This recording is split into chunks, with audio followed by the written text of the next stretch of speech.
And so I want to thank all of the contenders for that attention. As Deb said, we do have a remote site over at the Unitarian Church, and they are actually well attended there too. So there's a lot of people interested in this today, which we should all pat ourselves on. Are we ready to go? Okay. So.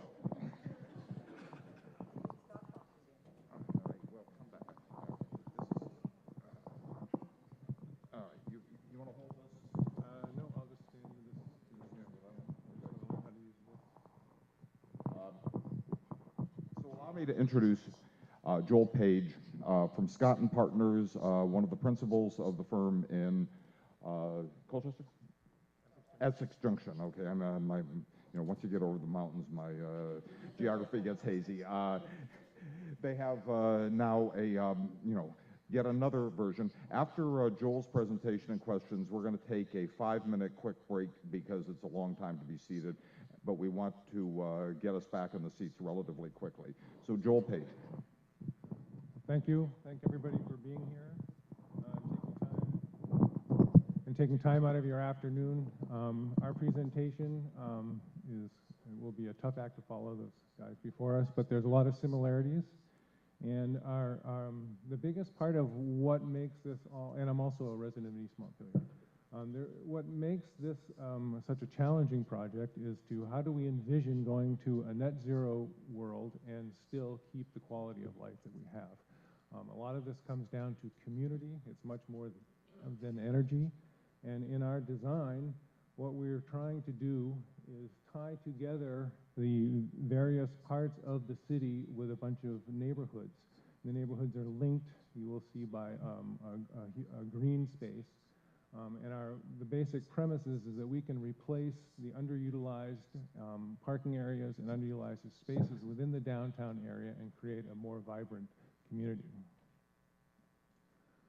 Getting to net zero requires us basically trying to remove our use of fossil fuel, creating a lot of energy conservation and making up that difference in renewables.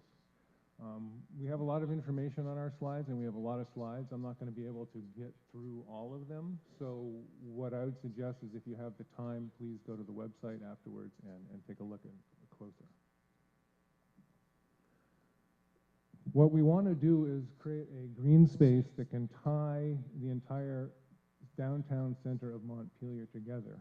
The green space would be linked with various transportation opportunities, including a light rail system, paved roads, buses, mass transit, walking paths, and bicycle paths.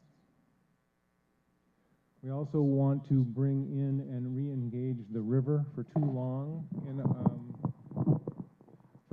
we've neglected the river, and we have an opportunity now to enjoy its aspects, to create recreational opportunities, and such as boating, kayaking, and to also bring an access down to the river and walk along the river and enjoy the green spaces, potentially have flower gardens, bee gardens, and other enjoyable aspects of river life. We're going to try to link the civic and public spaces together through the use of the green space in our walking paths as well as our other transportation paths. We have an opportunity to create 15+ acres of green space. The green space provides an opportunity to reduce the heat island effect that we have in the summer, keeping it cooler, reducing energy requirements for cooling. It also acts as a filter during overactive rain events and flooding to help us not have so much nutrients coming off of the earth into the river. And it provides opportunities for engagement with nature. As you can see down below here,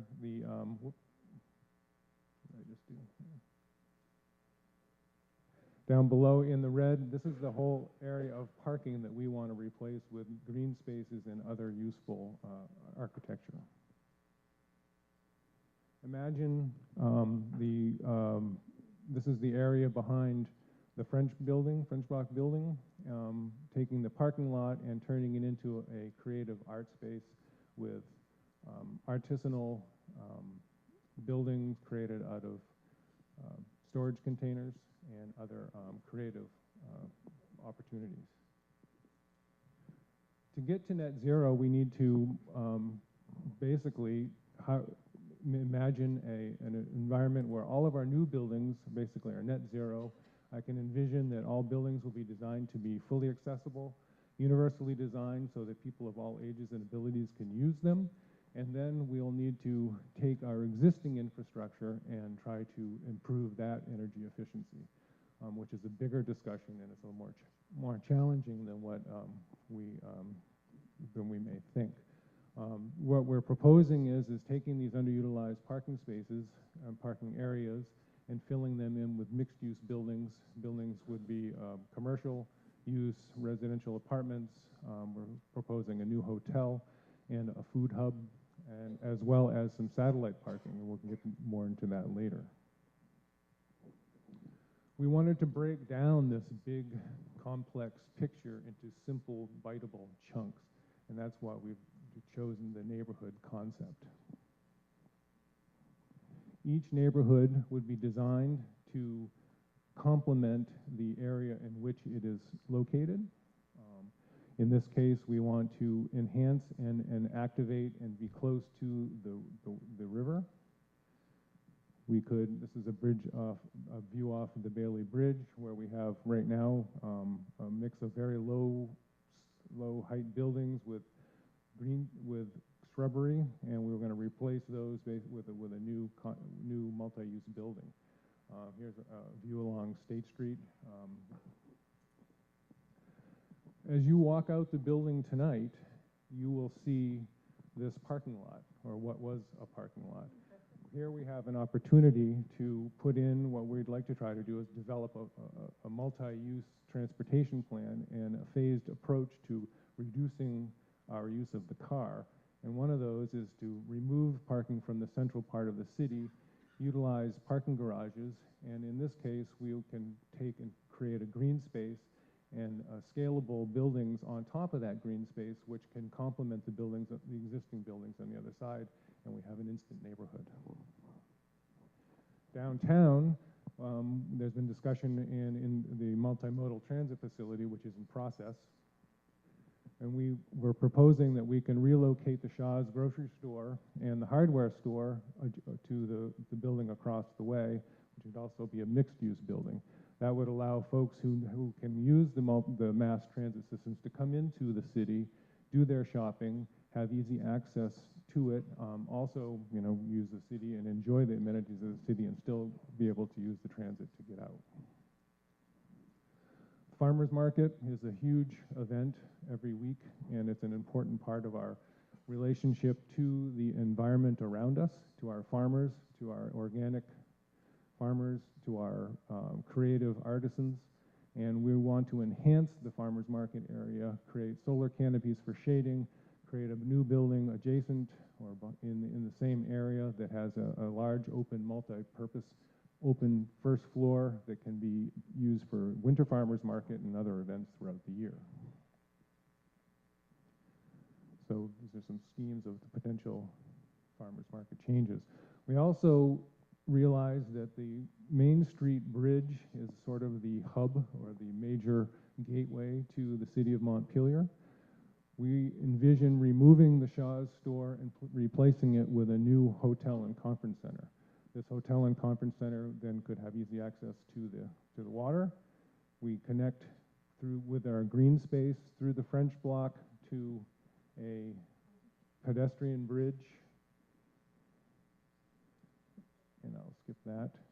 And here you have a sort of a view back where we have the Gateway Hotel, the French Block Park, artist area, the farmers market area, multimodal transit, and then a nice connection to all parts of the city.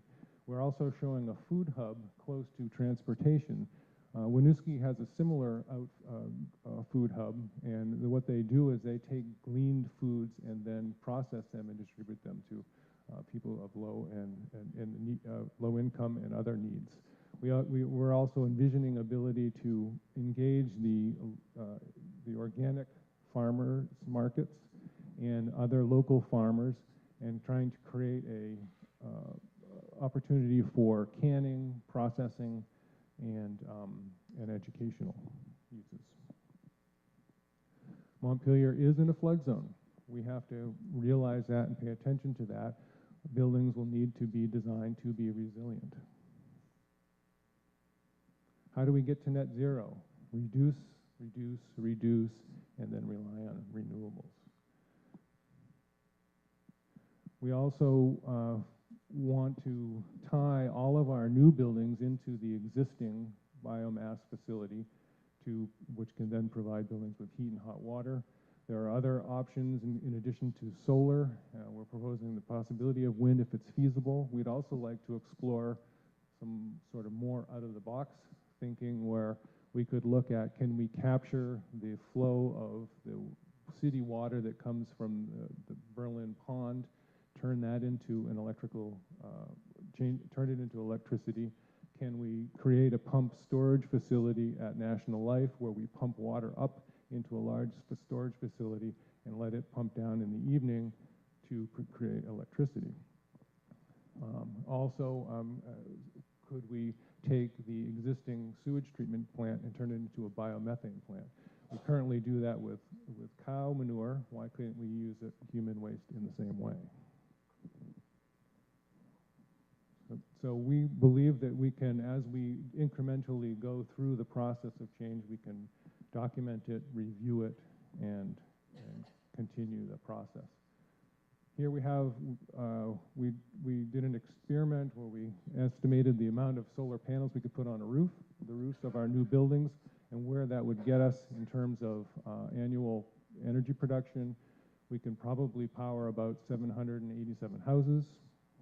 It's not enough, so we need to figure out ways to reduce our consumption and to find other renewable resources. Indulge me for a second. So this is the National Life Complex. If we could reduce the use of cars, we could possibly convert the existing parking garage, which is the big rectangular building at the top, into a water storage facility, and then top the roof of that facility with solar panels, look at taking their existing parking area and cover that with shading solar panel system, use that to provide and supply power to fill the storage container, storage space for the hydro, and let that run down at night or when we need additional power during the day. Transportation. This is the parking. We want to replace it. We've come up with a phased approach where we utilize satellite facilities, parking facilities, for the short term, and try to improve the mass transit build upon the existing mass transit system that we currently have. CCTA, Green Mountain Transit, they have roots in the area. If we can continually improve that, we can reduce the desire to use the car. The car is the biggest piece of the puzzle that we need to figure out how to work around. This is a big, broad picture of Montpelier. We're proposing that this rectangular building is the parking lot behind one of the state buildings right near the high school. We could build a parking garage there. There's already existing infrastructure, rails, okay, roads, and walking paths that can allow us easy access into town. Multi-use opportunities for cars, bikes, mass transit, and light rail. Modifying streets to improve green space and to reduce car parking. Phasing, this project can be broken into parts that can be phased. And in conclusion, we think that through a phased approach, biting off small chunks, that we can achieve our goal of net zero. And to close, I want to thank my team, Julio Noriega and Catherine Lang from the office, who are out here in the audience. Sophie Oros, who helped us last summer, is back in France. Rick Bove, our mentor and Segway specialist. And Mike McCarthy from SunCommon for helping us with our solar.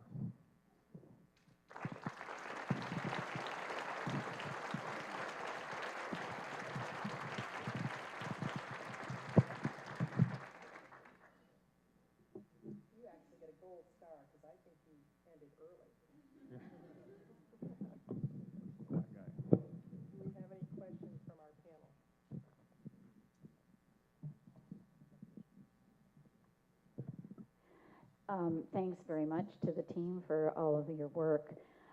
We did have a question about the alternative, the satellite parking. We know how hard it is to convince people to park outside the city, and then how would you get them into the city in a fast and convenient way? Fast and convenient, well, the facilities aren't that far out of the city, so you can look at it as an opportunity. One, at each facility, we would propose having bike storage, long-term and short-term, rentals, potentially Segway use. We would also have, the facilities we're proposing, the one that's out by the high school has access to rail, so if we had a light rail system, we could implement that. It's also right on the road, so if we can tie in a regular CCTA bus to allow that to happen. And there's also, right next door to it is walking path and biking path that currently already exists. Joel, we have a question from the floor, is why do we need a new hotel? Why not make it housing? Well, we could, but I think there is an opportunity in Montpelier for another hotel. And if we have guests coming from out of state or out of country, why not provide them with that chance? Also, it could be a conference center. So a conference center brings in people from outside to enjoy our community and to learn and engage. And if we could, I'm a big fan of the food hub that Montpelier really is.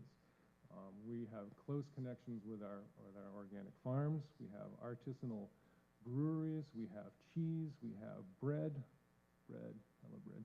And we have all of these resources that we don't, I think we take for granted.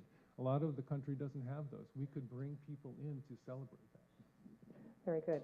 This is about parking and how the allocation of parking is among different areas and covered versus not covered. How many parking spaces would remain in the downtown zone, in the new garage, and remaining surface lots? We had a number, and I don't remember what it is off the top of my head, but there would be, I think we were able to equal the amount of parking, or pretty close, that we had within, that we were replacing. This one is about rail, and a concern about the rail crossings in downtown, and how to make it safe without distressing pedestrian traffic. Well, they do it all over the world. Amazing. And I think, you know, with Good answer. with signaling and with familiarity, we can do it too. How do we transform the land dedicated to gas stations along the river to housing or other uses consistent with a sustainable lifestyle? Eminent domain? Revoking licenses? What works?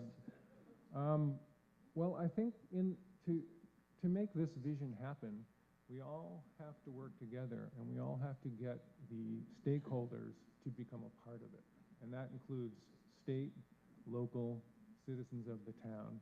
And if we create a vision that people believe in, I think we can get cooperation. All right. Do you have any thoughts on retrofitting existing dams for hydropower? That's a tricky question. I think this was actually a very good question, actually. Yeah, no, It may need more thought. Well, I believe I'm a fan of hydropower.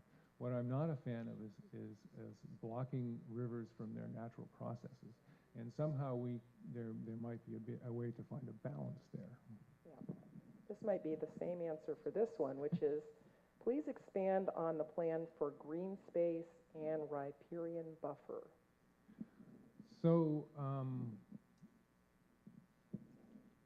the concept is to replace the hard surfaces with soft surfaces that can allow absorption and a reduction of problems from rain events or from a catastrophic event like a hurricane.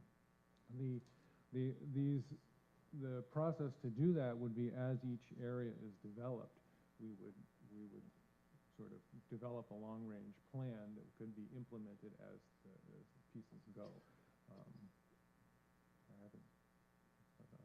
Good. Did you consider the likely growth of driverless cars as you planned for fewer cars and less parking? Well, I think driverless cars sort of bring us in the wrong direction, which I think that's a big conversation that we need to have. And what drives us to think one way or the other? If we truly think that our infrastructure, the road infrastructure and our vehicle infrastructure is contributing to global warming and is contributing to a non-sustainable world, then we need to discuss that. That's a good answer. I'm not sure I understand this. Please explain continued street development? You Or mean construct- the transition that we showed, maybe? Yes, can you explain that a little further?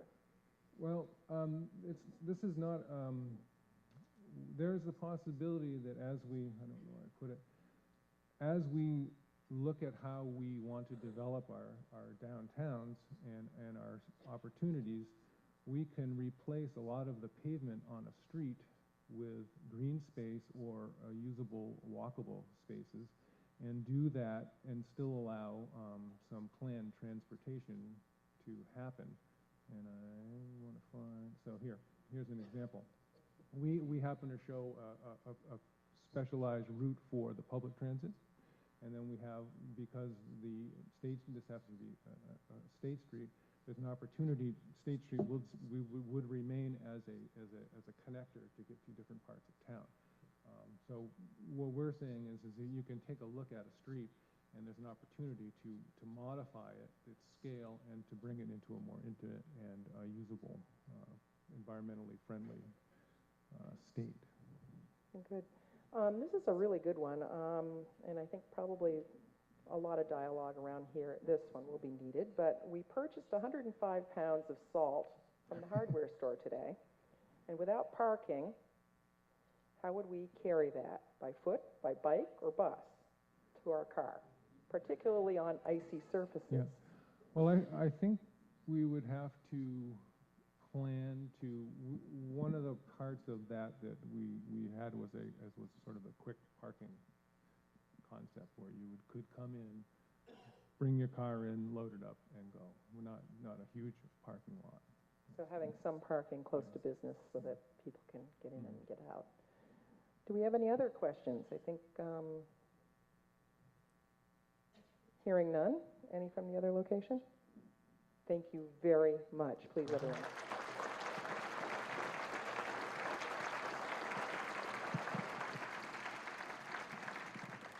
Okay, as I promised, we will be having a brief break. Before we break, however, I want to recognize some people who have joined us today. Sue, don't leave yet.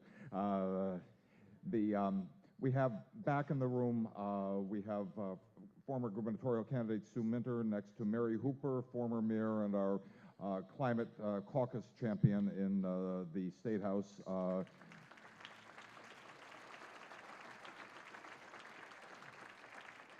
Near them, back in the corner, is Allison and Don Hooper of Vermont Creamery, one of the sponsors who made this whole effort possible, so thank you very much. Is Jay here too? No? Okay. Down here we have David Blittersdorf of All Earth Renewables, who was another one of the sponsors who made this possible, so we want to give a shout out and thank to him. And literally, we're going to take and our new Lieutenant Governor has showed up, which gives us a foothold in the State House for people who are believing that this is more than just a matter of cost, and dislocation. It's a matter of actually imagining a future we all want to live in, and there will be dislocation, and that's okay. That's life. We are in the position of actually making something good happen. So let's keep it that thought rather than saying, oh, it's going to take this, it's going to take that. We can do it. We can really do it here. So take 5 minutes.